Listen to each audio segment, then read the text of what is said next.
Hello and welcome to another episode of the Chinese History Podcast. I'm Yiming Ha. In 1644, the last Ming emperor hung himself as peasant rebels near the capital of Beijing. A short time later, the Qing, a state founded by a semi-nomadic group of people from northeast China known as the Manchus, defeated the rebels and entered Beijing, establishing it as their own capital. Yet Ming resistance did not end with the death of the last Ming emperor, for pro-Ming regimes would fight on for decades afterwards.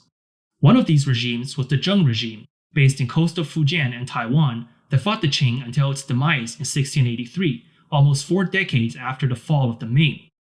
Joining me to talk about this fascinating regime is Professor Xing Hang, an associate professor of history at Brandeis University. Professor Hang is both a scholar of China and of the East Asia maritime world. His first project is about the Zheng organization in Taiwan, its role in 17th century East Asia maritime trade, and how it defined its legacy, and he has published extensively on the topic. His research on this topic has also greatly informed his more recent project, which is on Chinese communities in Southeast Asia from the 17th to the 21st centuries. Welcome, Professor Hang, to the Chinese History Podcast. Thank you. So recently, there has been a lot of talk on the media about tensions between mainland China and Taiwan. But even before the 1949 KMT retreat to Taiwan and the establishment of dueling regimes, both claiming to be China, we saw something similar play out in the second half of the 17th century between the Manchu Qing and the Zheng regime on Taiwan. Now, the most famous figure of this regime is undoubtedly Zheng Chenggong, or Koxinga, as he is better known. And he is most famous for driving the Dutch out of Taiwan and for establishing a base there to fight the Manchu Qing. And for a long time, he was seen as a Chinese nationalist figure or even a Han nationalist figure. However, he inherited this regime from his father, Zheng Zhilong, and it was Zheng Zhilong who built up the Zheng organization. So before we talk about Zheng Chenggong, can you start off by talking about who was Zheng Zhilong and how did he become so wealthy and powerful? Okay, sure. Yeah. Zheng Zhilong was in many ways a highly cosmopolitan figure, and it's actually very hard to juxtapose him to his son because Zheng Zhilong seems a lot more cosmopolitan, a lot more opportunistic, and you can see him moving between different ethnicities, different national groups with relative ease. When he was young, he actually went to Macau. He supposedly converted to Catholicism and associated very well with the Portuguese, although the sincerity of that conversion is rather questionable. He would later get on a ship to Japan. And while he was in Japan at Hirado, which was the main port for overseas trade, together with Nagasaki at the time, he was able to move relatively freely between Chinese merchants, the Japanese, especially the Japanese daimyo and his retainers, and also the Dutch. So he actually married the daughter of one of the retainers of the Japanese daimyo of Hirado. But it was not long after his marriage that he actually went to Taiwan together with Chinese pirates.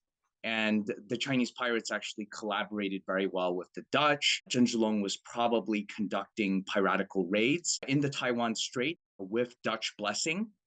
But around the early 1620s, he began really striking it out on his own. So he actually formed his own piratical force.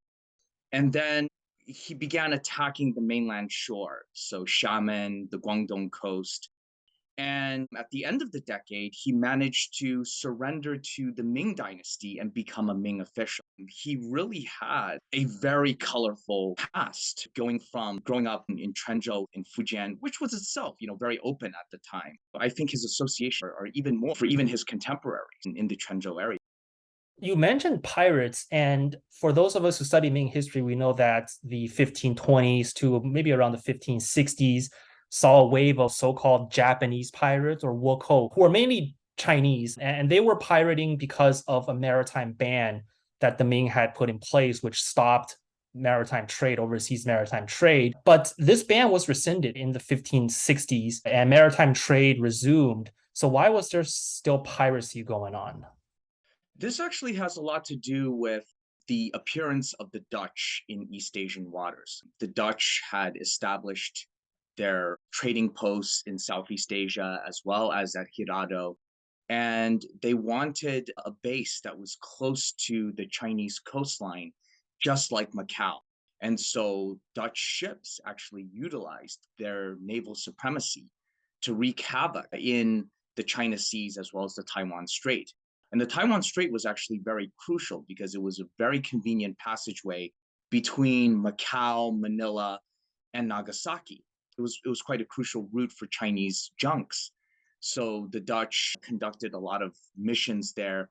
I mean, piracy and privateering, what have you. And that actually created a lot of disturbance along the Chinese coastline. And so many opportunistic Chinese like Zheng Zhilong, but there were other people like Yan Siqi or Li Dan, again, using Japan as a base and then also establishing subsidiary bases in Taiwan. And from these places, actually creating a lot of damage, not just to the Portuguese and the Spanish, but to Chinese ships as well that were sailing from Macau and Manila to Nagasaki. And so you can think about Zheng Zhilong in that wider context, taking advantage of this Dutch infiltration into East Asian waters. I see. But then afterwards, you said he transitioned to a Ming official. Why did he decide to give up his piracy and become a Ming official? And after he became an official, how did he further develop his organization? I think it's a matter of trying to gain fame as well as legitimacy for himself. I think it's quite difficult to advance further in the ranks of the Dutch East India Company. I mean, you could become a Chinese community leader somewhere, but for someone who is ambitious like Zheng, he probably wanted a better name for himself. And I think the best way to do it would be to somehow coerce the Ming into granting him an official title. And this seemed to have been a practice among the Ming before. If you can't beat them, join them, right? So if the Ming cannot really overwhelm you on the seas, then they'll try to entice you by means of ranks and titles. And so I think Zheng Zhilong played upon that. And he also, I think, made sure that he could bring his own troops, his own private organization onto the side of the Ming together so as to prevent a situation whereby he surrendered himself, the rest of his network refuses to follow, and he gets killed by the Ming government, which has happened before to individual pirate leaders. So he managed to negotiate a deal whereby he and his core group of supporters surrendered to the Ming, and they became the key military officials in Fujian.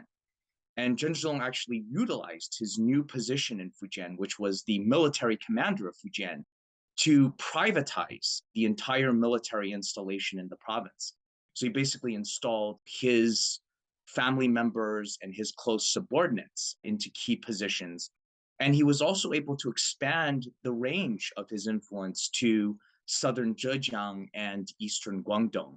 And the way that he gained the trust of the Ming court was to mobilize his forces against piracy. He was actually able to get rid of a lot of his Chinese pirate competitors and even inflict a defeat upon the Dutch when they tried to seize or to acquire privileges on the Chinese coastline in places like Xiamen. And another thing that he did, utilizing his position in Fujian, was to conduct maritime trade.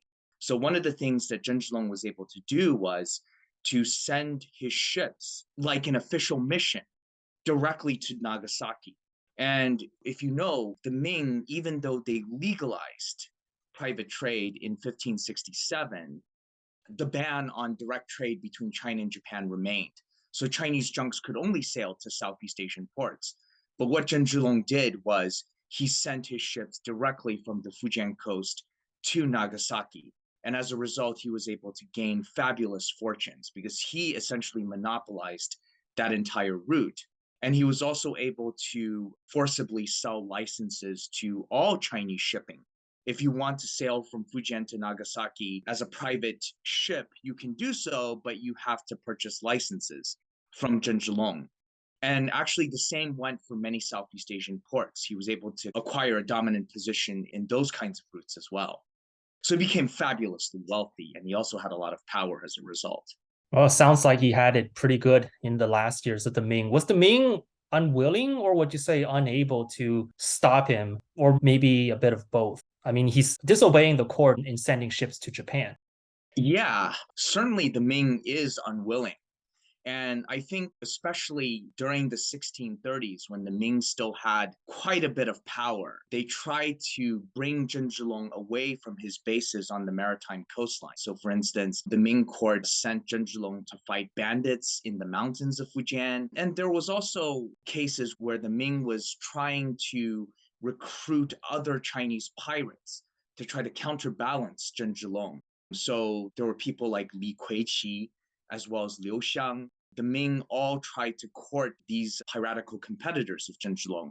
But the problem with these piratical competitors is that they were used to a life of piracy. They would submit to the Ming, but then maybe a few weeks later, a few months later, they would again conduct raids and piratical attacks. So they were even more undependable than Zheng. And bringing Zheng into the interior to fight bandits was not a sustainable proposition because most of his relatives, a lot of his subordinates were still entrenched along the coastline. And then when you move into the 1640s, the Ming was already preoccupied with the Manchu threat. So it was no longer able to take care of Zheng along the coast. The 1640s was indeed a very chaotic time. It was also during this time when Zheng Zhilong ultimately decided to surrender to the Manchus. But his son, Zheng Chenggong, decided to pick up the pro-Ming anti-Manchu banner. So why did father and son decide to go on such radically different paths? So I think this opposition between father and son was played up by Zheng Chenggong, I think, first of all, because he himself was already crafting a legend for himself. And this was picked up upon by later generations of Qing and modern scholars. It's a really good story, right? Father against son. It has the classic plot of a tragedy. But in reality, I think revisiting the primary sources, the reality is more complex. So Zheng did not outright surrender to the Manchus. Actually, more precisely, he went to the Manchu camp to try to negotiate with them to get a good deal. So he was contemplating thoughts about surrender. And the offer that the Manchus gave him was very, very attractive. The Manchus offered him 3 coastal provinces, so Zhejiang, Fujian, as well as Guangdong. And Zheng could call the shots in these 3 provinces. He could rule over it as a kind of feudatory, just like Wu Sangui, for instance, in southwestern China. So this was a very, very sweet deal. And he had a lot of autonomy. And he was certainly willing to negotiate with the Manchus.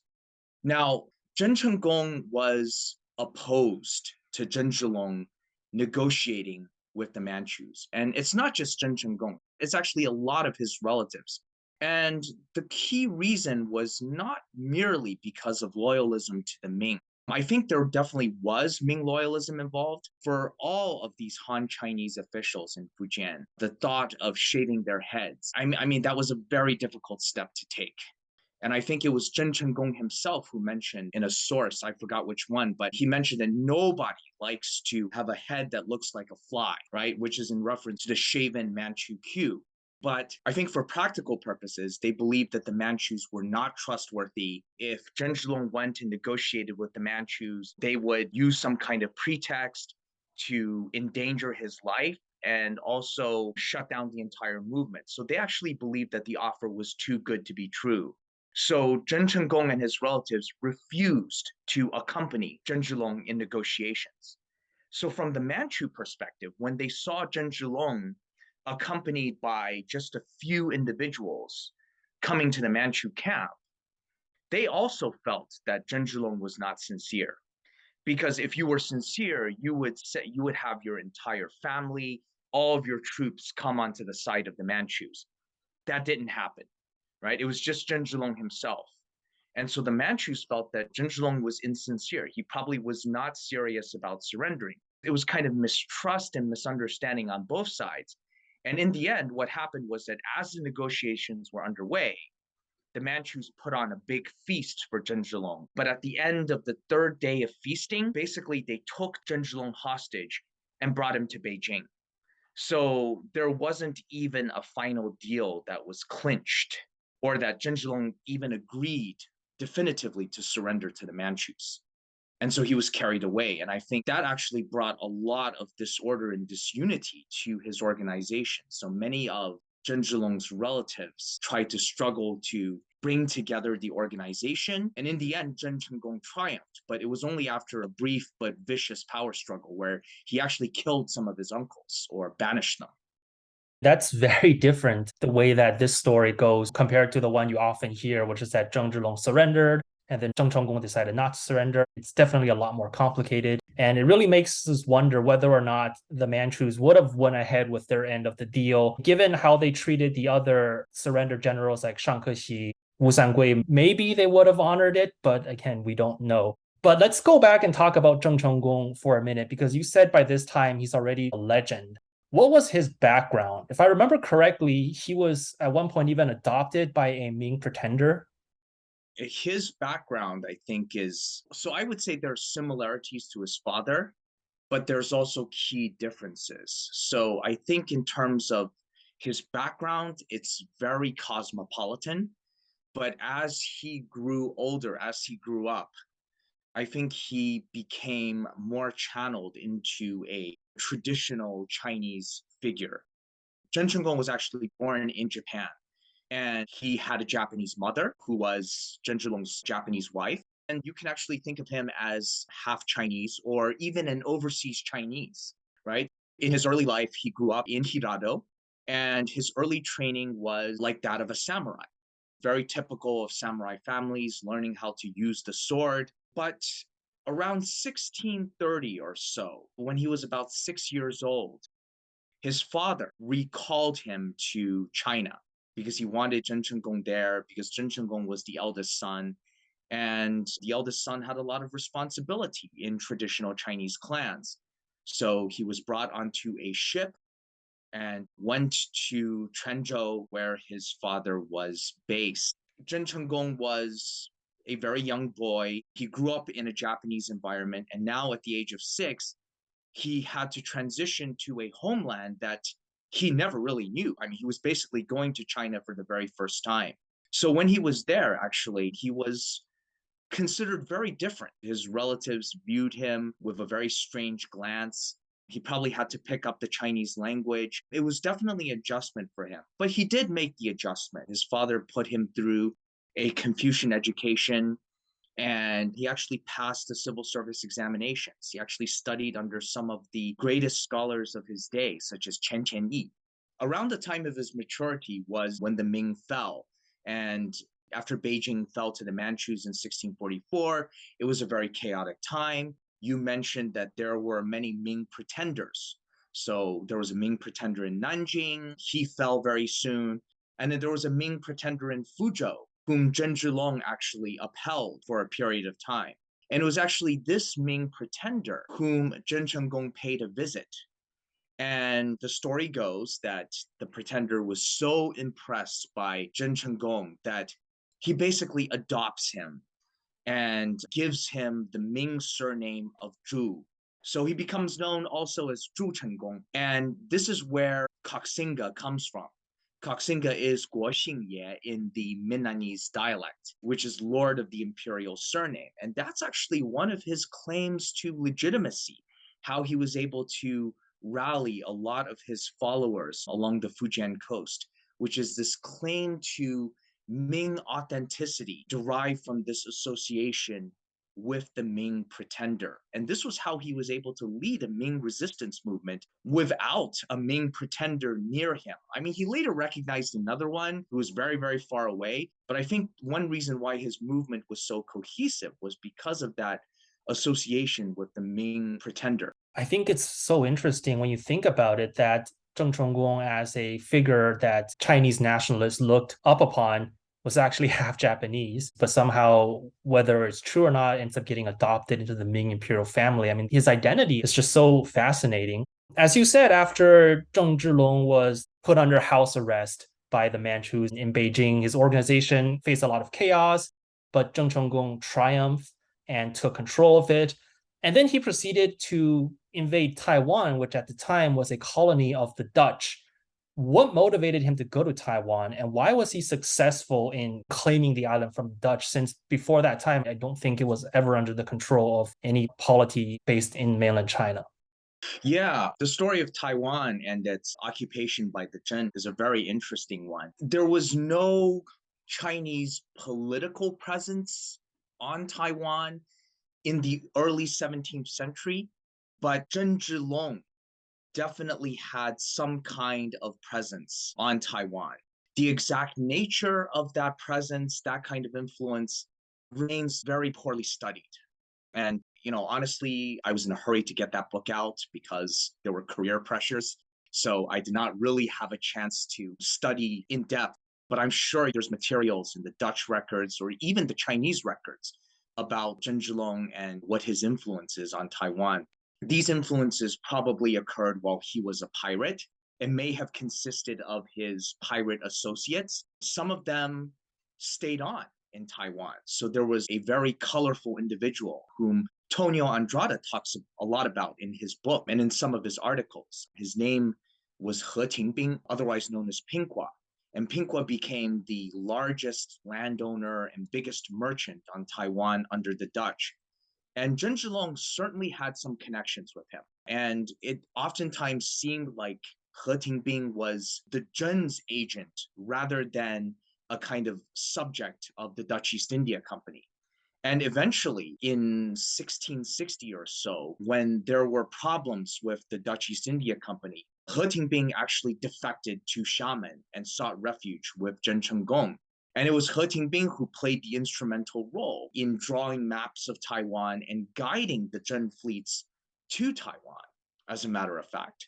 So there definitely were connections. Now, what happened after Zheng Zhilong became a Ming official, we really don't know. But apparently those connections continued even under Zheng Chenggong. So Zheng Chenggong definitely had something like a shadow government on Taiwan. So it was not some kind of terra incognita for him. So what were some of his reasons for actually launching the campaign on Taiwan? I think the key reason is because of Qing pressure on the mainland. So there were probably two factors. So one factor is that Zheng Chenggong, through his trading networks with East and Southeast Asia, he grew incredibly wealthy. He enjoyed trading partnerships with multiple countries in the region, and he was able to use a lot of that profit to fund a very powerful navy, and he was able to put together a strong force that was even able to launch an invasion of Nanjing in 1659. So he had grown very powerful, not just as a maritime, but also a terrestrial force.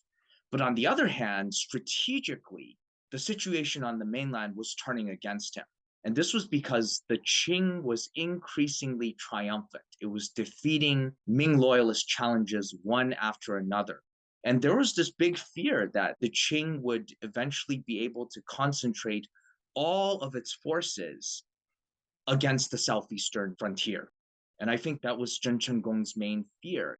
And another incident that really sort of scared him, and I think he was very prophetic in this regard, was that the Qing, once they seized a city in Fujian along the coast, they began emptying that city. If you know what happened afterwards, right? The Qing initiated its brutal coastal removal policy. And I think Zheng Chenggong foresaw that. And so I think from the perspective of his power, as well as what's going to be happening in his weakening position in regards to the Manchus, launching an invasion of Taiwan, even though it was risky, definitely made sense. So he could make use of his sphere of influence on the island, his connections with the Chinese mercantile community, and also his advantages in terms of numbers to drive the Dutch away. I recall when I was a little kid, I read a history book for kids, and the narrative was basically Zheng Chenggong sailed there, had a big fight, kicked the Dutch out, and claimed Taiwan for China. Was it as straightforward as how it's described in general or popular history books? There is a degree of accuracy to this, right? But then again, the process was by far not as smooth as what's described in these popular narratives. First of all, the entire process of occupying Taiwan was incredibly difficult because, as Tonio Andrade mentions in his book, Lost Colony, the Dutch had advantages in terms of their ships, in terms of their fortress, and in terms of their weapon. And it was a learning curve, actually, for Zheng Chenggong in trying to drive the Dutch away. As I mentioned that the Zheng had an overwhelming advantage in terms of numbers, but how do you translate those numbers into a military advantage? I think that was what Zheng Chenggong really had to deal with. It took 9 months for something like, I don't know, 50,000 troops, 100,000 troops, I forgot the exact number, to overwhelm the Dutch, who numbered like a few thousand at the very most. So the initial phases of the campaign were quite smooth, but once the Dutch withdrew into their main fortress in Fort Zeelandia, that was when it became difficult because the Zheng, they tried to take the fortress, but the Dutch were able to utilize the advantages of the fort combined with artillery to drive the Zheng back. And the Zheng really had no choice but to surround the fortress and hopefully, use siege methods to starve the Dutch into surrender. And eventually, I think what Zheng Chenggong had to do was to recruit European specialists who defected over to their side to figure out, how to crack the advantage of the Zeelandia fortress. And eventually they were able to do so to inflict very heavy damage on the Dutch, and the Dutch surrendered. But it took 9 months, and it was definitely a learning curve. In terms of claiming the island for China, that is true, but this point also has to be explained. So I mentioned to you before that Zheng Zhilong had influence on this island. So Zheng Chenggong, in his communications with the Dutch, he basically told the Dutch, this island once belonged to my father, and it now belongs to me by way of inheritance. And, his father had certain rights on Taiwan. Zheng Chenggong claimed that Zheng Zhilong only lent the island to the Dutch. They allowed the Dutch to use the island, and now it was time for them to return it. And there was also another letter in which Zheng Chenggong told the Dutch, the island and its people belong to China. The Chinese living in Taiwan have always belonged to the Ming. He definitely made that claim, and he was probably the first Chinese person ever on record to make that claim. The whole campaign itself is very interesting. I mean, there's so many different facets from which you can study it. You mentioned the use of European experts, European cannons, there's defectors going back and forth, and this 9 month siege. So it definitely wasn't easy by any standard, certainly not as easy as some of the history books make it out to be. And I think it's just really fascinating that he is the first person on record to say that this island belongs to China. Of course, we might have to consider the meaning of China in the late Ming period, whether or not it means the same as China today. I think while the siege was taking place, he also launches his major expedition against the Qing, and he makes it all the way to Nanjing, which was the capital of the Ming, and it becomes the second capital. So capturing it would have had a lot of symbolic value for his resistance movement, but he ultimately fails to capture Nanjing, and he's utterly defeated and driven all the way back to Fujian. Why did that campaign fail? Just a little bit of a factual kind of adjustment. The Nanjing campaign actually occurred before he launched his campaign against Taiwan. So I think the Nanjing campaign was in 1659. Actually, this northern expedition lasted for quite a bit of time. Actually, as early as 1655 or so, Zheng Chenggong was already planning a long-term northern expedition, and the expedition itself went in several stages. So part of it would go up into northern Fujian and then to Zhejiang, and usually along the coastline. But the forays would go more and more to the north. But of course, the big campaign occurred in 1658 when it was a land and sea combined operation. The troops marched deep into Jiangsu from Shanghai. So the ships would first sail up to what is today present day Shanghai. It would go up the Yangtze River, and then there would be troops as well that would de-embark in along the Yangtze and then surrounding Nanjing. And it very nearly succeeded, but there are tactical as well as strategic reasons for its failure. I think tactically, Zheng Chenggong was a bit too dilatory. This was either because of overconfidence or because most of his men came from Fujian. They were probably not that accustomed to the environment in Jiangnan. So fighting in Jiangnan on land was obviously very different from fighting off islands off the coast of Fujian.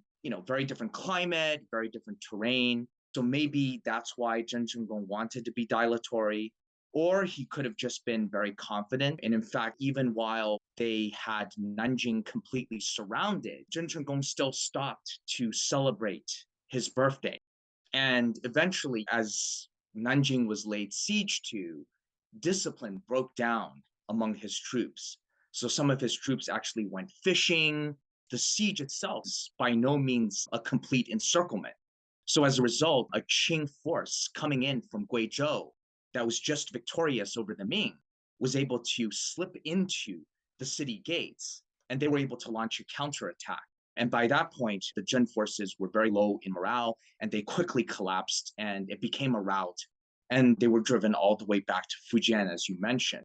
But I think the more strategic issue was that by 1658, 1659, Zheng Chenggong was too late. All of his allies were pretty much eliminated. If you think about the Yongli Emperor, who was the last Ming pretender, he had already been driven to the far frontiers of Yunnan. And he even had to leave China altogether into Myanmar. And Wu Sangwe's forces were able to pursue them, occupy Yunnan, go into Myanmar, and eventually kill the last Ming pretender. So there were no more allies in the Ming loyalist movement whom Zheng Chenggong could depend upon.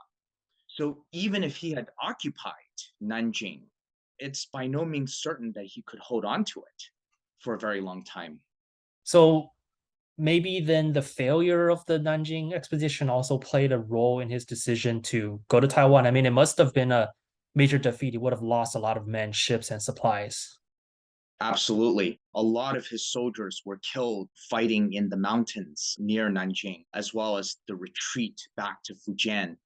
And in 1660, right after the Nanjing campaign, the Qing actually put together all of the naval forces that it could muster and tried to attack Xiamen.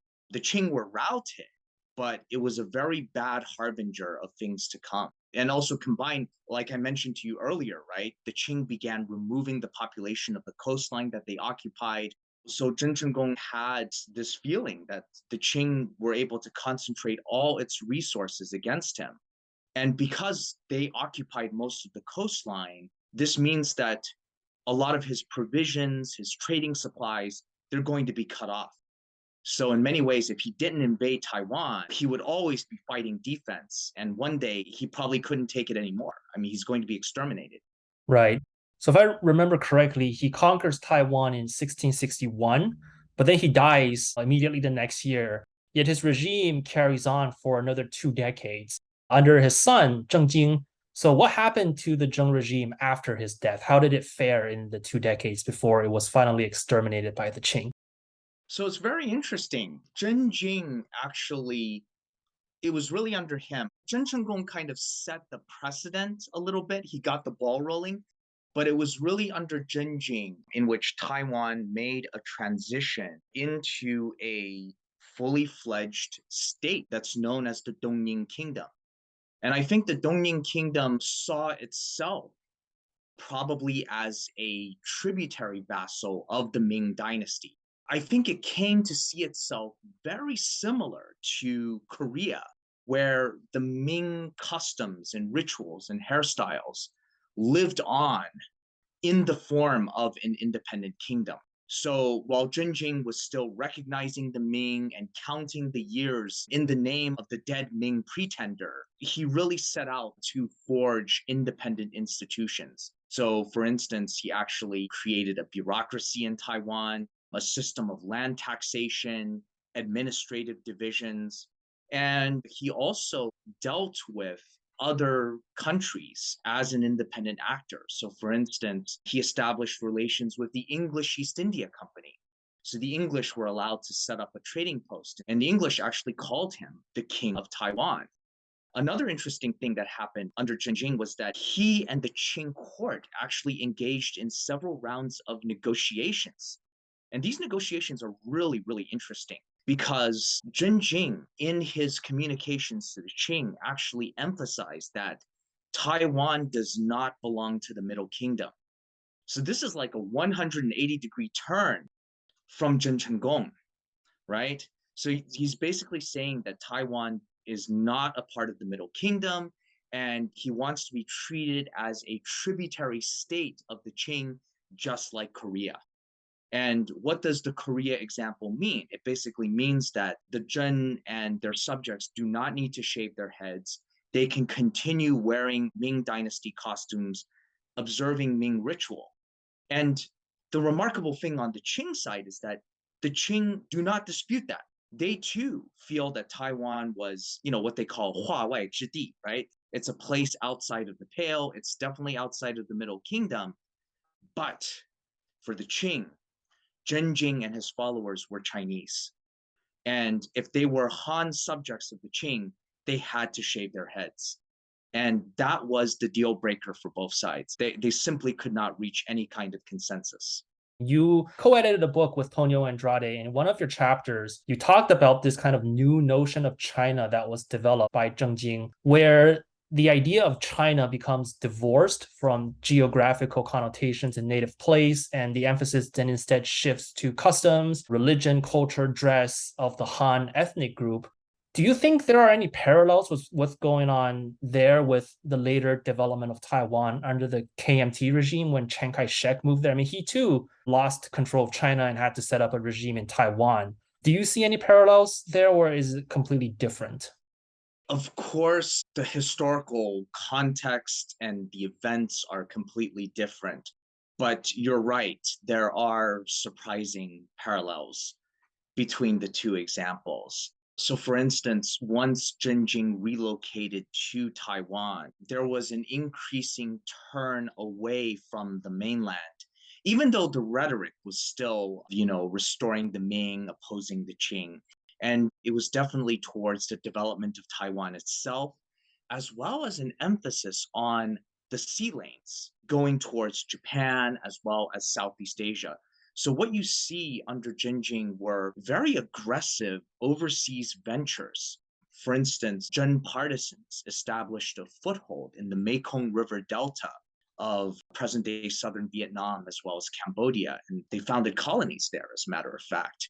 There were ambitious attempts to expand into the Philippines and replicate the example of Taiwan.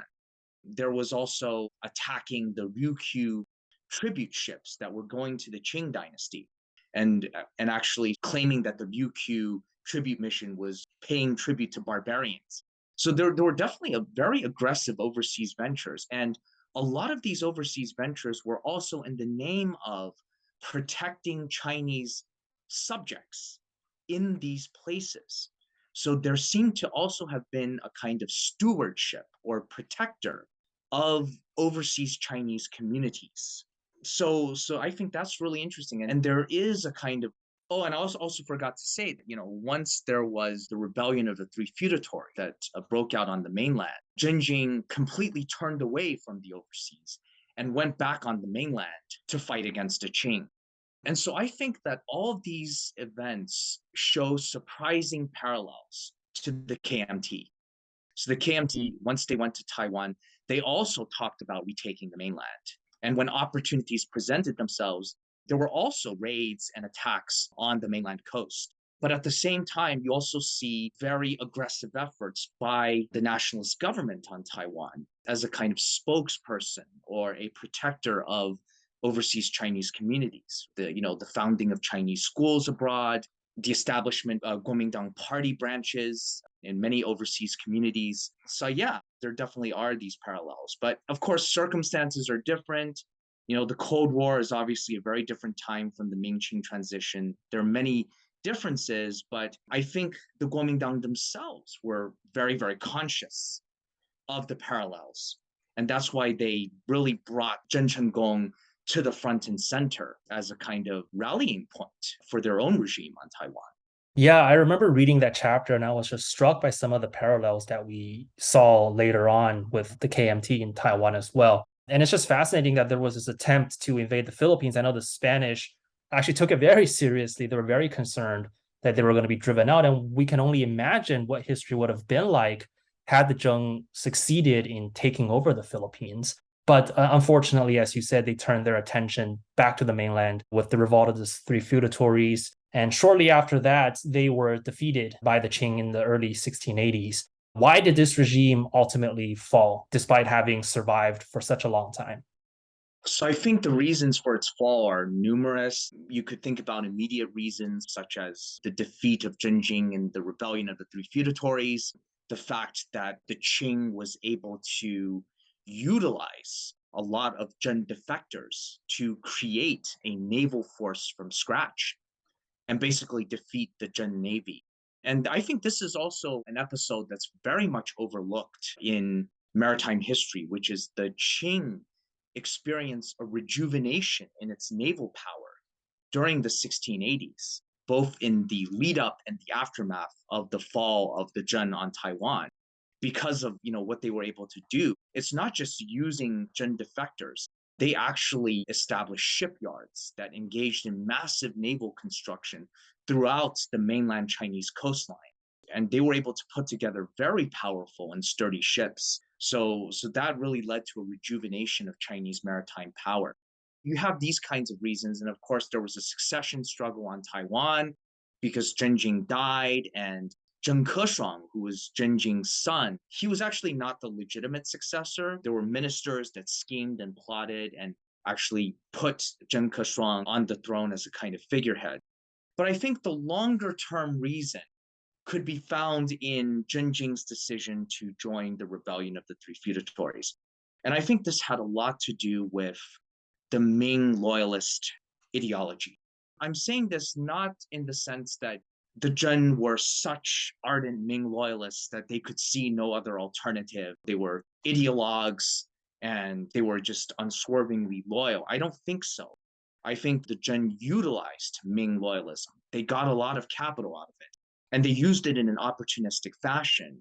But at the same time, Ming loyalism also had the ability to constrain their actions. So, for instance, if Wu Sangui rose up in revolt, Gen Jingzhong rose up in revolt, initially they carried the Ming loyalist banner. They were basically saying, we're going to restore the Ming, we'll restore Han rule. And they want to get Zheng Jing to join. I mean, this is, from the perspective of Zheng Jing, a Ming loyalist restoration. Are you going to join or are you not? How can you not join? If you refuse to join and just stay there, this could lead to a lot of problems in regards to your own subjects, right? And keep in mind, for a lot of the Han Chinese subjects of the Zheng, Taiwan was this wild barbarian island full of Aboriginal savages, right? And many people there did see Taiwan as a place of temporary exile. So when the opportunity was there to return home to Fujian, there was a lot of pressure to do so. So, in a way, then their own banner of Ming loyalism led to their downfall. I do want to talk a little bit about the aftermath of their defeat. So, starting from Zheng Zhilong, there was this trade with Southeast Asia, there was trade with Japan, there was trade with the Europeans, and this was carried by Zheng Chenggong and Zheng Jing. And because of the success of this trade, they were able to fund these military ventures against Qing, against the Dutch. So, what happened to this trade after their organization collapsed? Did the Qing manage to take it over, or did the trade become dismantled? Mm-hmm. That's a great question. So, under the Zheng, this overseas trade was really run as a kind of quasi monopoly, right? Where you had the Zheng family doing business on their own account. You had private merchants kind of purchasing trading passes and making the Zheng incredibly wealthy. After Taiwan's fall, there were attempts by defected Zheng commanders to take control of this network. And Shilong was actually the person who came closest to succeeding. Shilong was the commander of the successful naval expedition against Peng Hu that led to Taiwan's surrender. And afterward, he basically commanded the Fujian Navy And he actually sent his naval forces throughout Southeast Asia and Japan to basically tell the Zheng merchants that were based over there to surrender. And it was he who mostly played the role in accepting that surrender. And it was his hope that he could inherit the Zheng organization and run a monopoly. And so Zhen Weizhong actually writes about this. He actually played a double game where he tried to persuade the Kangxi emperor to incorporate Taiwan into the Qing Empire, but he also tried to give Taiwan back to the Dutch. And so his purpose was actually pitting the Dutch and the Qing against each other and making himself the role of a middleman who could bring order. But the Kangxi emperor, I think Shilong was no match for the Kangxi emperor. He saw through Shilong's scheming. And in 1684, he basically said, we're going to throw open all private maritime trade. So establishing custom stations and everything. So which means that there's no need for any middleman. There's no need for Shilong or the Zhen organization or anyone. Basically, the Qing state replaced the Zhen. The customs duties at the toll houses would be paid to the Qing state. And as long as those tolls were paid, all Chinese merchants could go anywhere they wanted to Japan and to Southeast Asia. And so I would say until the early 18th century, this was actually one of the freest times for private trade in Chinese and even East Asian history. Yeah, I think there's been a lot of tendency to see the Manchus as a land-based empire, really closed off from the rest of the world. But if we were to look at some of the policies, they were very encouraging of foreign maritime trade. Even later on, when they tried to regulate it, they didn't outright ban it. So how do you think the Zheng, and in particular Zheng Chenggong, is seen today? What are some of his legacies in mainland China and in Taiwan? I know that in years past, Zheng Chenggong was seen as a nationalist figure. Is that still the case today? So maybe we can start with Taiwan and then we can move to mainland China. In the case of Taiwan, I think the image of the Zhen as a whole has turned very negative under the DPP administration. So I think initially the kind of pro Taiwan identity, pro independence camp viewed the Zhen more positively as founders of an independent kingdom. It had the tendency to go in that particular direction. There was for a period of time a transition of the Zhen as being Ming loyalists and wanting to restore Ming rule towards founders of an independent kingdom on Taiwan. However, recently, I think especially after Tsai Ing-wen took power, the Zhen are now more viewed as outsider colonialists, a group of people who basically raped Taiwan for their own purposes, people who had no commitment to the island. And so there have been two recent incidents that come to my mind that demonstrate this negative attitude. So one is that in front of the Tainan train station, there's a statue of Zhen Chenggong. And there's been cases of vandalism against that particular statue. And then the second is that there are now plans to rename the fortress that Zhen Chenggong conquered. So it's called Anping Gubao, so the ancient fortress of Anping. And Anping is actually the name that's given to that part of Taiwan by Zhen Chenggong and his son Zhen Jing. So the authorities are now going to rename it Fort Zealandia because that was the name under the Dutch. So I think the Zhen reputation has taken a turn for the worse in Taiwan. On the mainland, the Zhens have also had a pretty controversial history. I think in classical PRC kind of ideology, the Zhen, especially Zhen Chenggong, are known as the liberators of Taiwan from Dutch imperialism. So people who drove the Dutch imperialists out and reclaimed the island for China. But in the early 2000s, there was a debate about who were the greater heroes in bringing Taiwan back to the motherland. Was it the Zhen family or was it Shilong? There was quite a bit of a debate. So during that debate, Zhen Chenggong's legacy became more ambiguous in that, yes, he liberated Taiwan from the Dutch, but he didn't really reunite Taiwan. And in fact, his son Zhen Jing, he was just an outright Taiwanese independence. You know, he was a separatist and he should be condemned. So Zheng image became very negative. And Shilong was just this great admiral who reunified the motherland. But I think recently that debate has become rather marginalized. And in fact, the Zheng are now more celebrated than before. I think more for the fact that they are now the sort of embodiments of early Chinese sea power.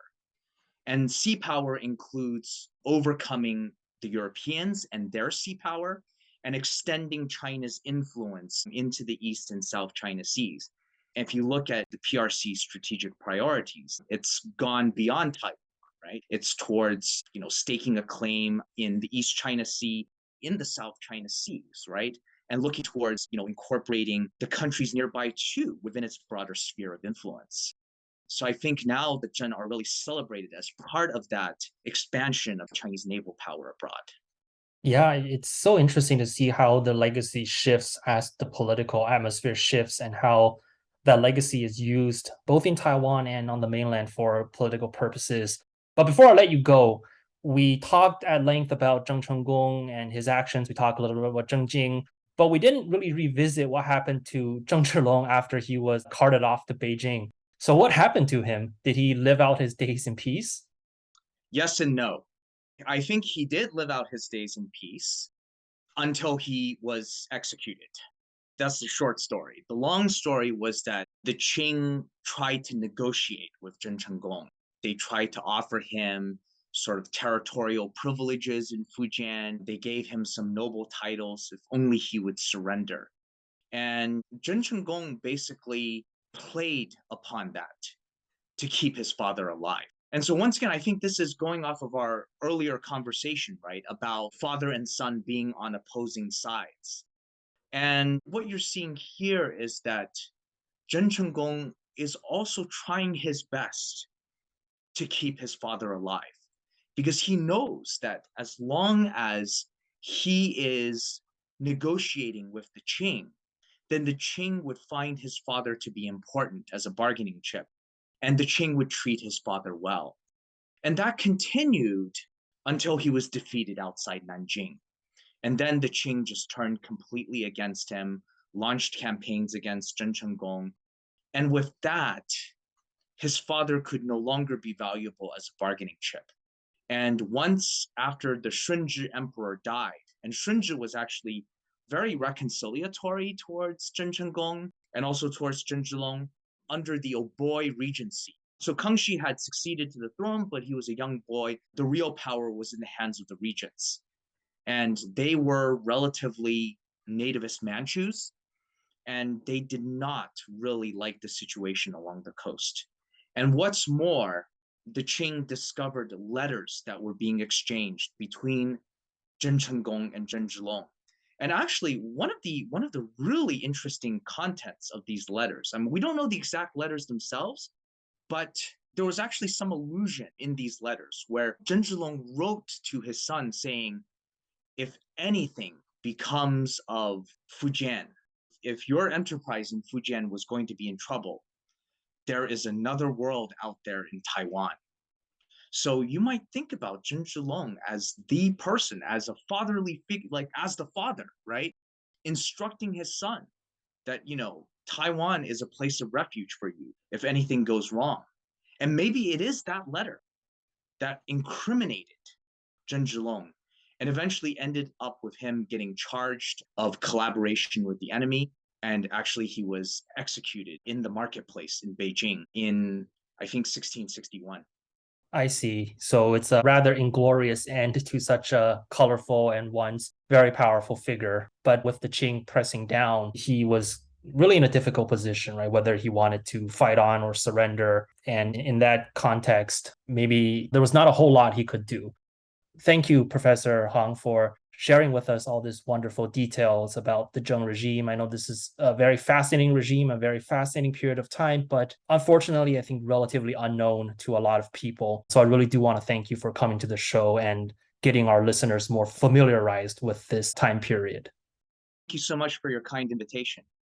All right. Well, that concludes our interview for today. Thank you so much for listening to the Chinese History Podcast.